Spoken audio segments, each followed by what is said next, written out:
What's going on, guys? Danny here from Metal Couch. Review request week continues with a request again from the Album Man for At the Gates' Slaughter of the Soul. I have never heard an At the Gates album. I have never heard of At the Gates until now. I'm not sure necessarily if that's a good thing or a bad thing. After listening to this album, I determined that that was a good thing.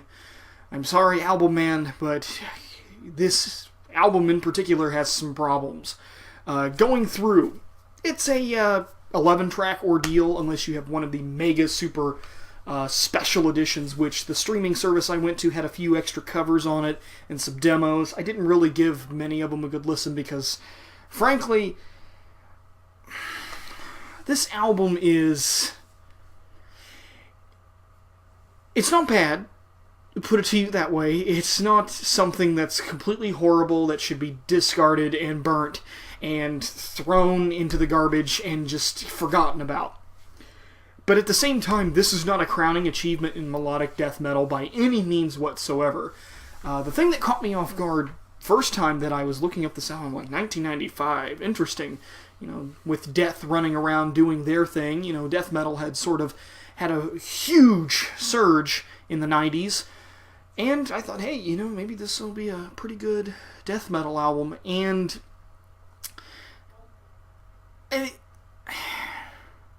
first thing that throws me off are the instrumental tracks on this album. Most notably, the final track, The Flames of the End.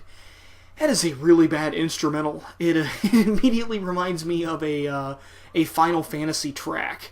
Like one of the early PlayStation ones, or even late SNES ones, almost as if like the villain winning slightly in the story. That's what it kind of reminded me of. It was, God, this is almost as bad as some of the those weird MIDI Septic Flesh tracks that they had on some of their early albums. The primary problem with this album is that it's largely forgettable. This is an album that, honestly, a week from now, I won't remember a single thing, maybe aside from that final instrumental being really, really bad. Lyrically, vocally even, I can't say that this person has a very unique voice when it comes to death metal. When it comes to the guitars themselves, again, nothing really blew my mind here. It seems so stock, so plain. That's pretty much how I can describe this album in a nutshell. It exists. That's about it. But I do have a few other things to talk about with this one. Primarily, one thing that I did notice was that none of these tracks are over 4 minutes long. This is a really short album, 37 minutes, 11 tracks. Well, actually, some of them are over 4 minutes. I take that back. Well, hang on a second. Looking at this track listing here. No, I lied. There's not a single track on this album that's over 4 minutes. Hell, looks like the longest song is 3 minutes and 36 seconds long. If that gives you any idea about how... I'm not exactly sure if that runtime works to this album's advantage or disadvantage.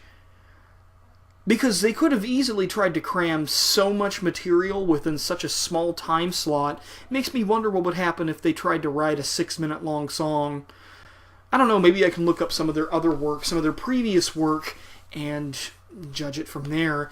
As far as it goes, this is the band's final official release, but it looks like they've been doing some live stuff since then, so who knows?